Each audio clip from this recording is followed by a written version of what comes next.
Live mula sa ABS-CBN News Center, Manila, ito ang TV Patrol!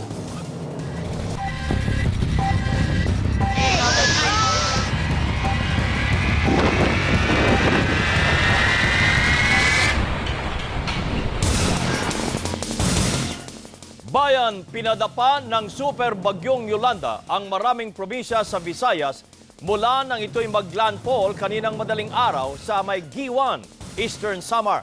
Marami pong lugar ngayon sa naturang lugar ang walang kuryente at bagsak ang komunikasyon. Pero kaninang alas 4 po ng hapon, nakausap pa namin sa telepono si kasamang Ted Filon na naroon ngayon sa Tacloban City sa Leyte. Ayon po kay Ted, mas malala pa ang pinsalang iniwan ng super bagyong Yolanda kung ikukumpara sa bagyong Sendong noong 2011. Naka-storm surge sa Tacloban City at humambalos ang tubig sa magkabilang panig ng baybayin ng siyudad.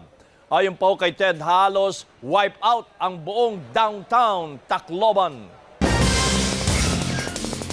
At bago pa maputol ang komunikasyon sa Tacloban, naka-live report pa kaninang umaga si Atom Arroyo mula mismo sa Tacloban City. Nakuna niya ang bagsik ng pananalasa ng super bagyong Yolanda. Pati na po ang pagragasa ng baha sanhi ng storm surge. Narito ang report.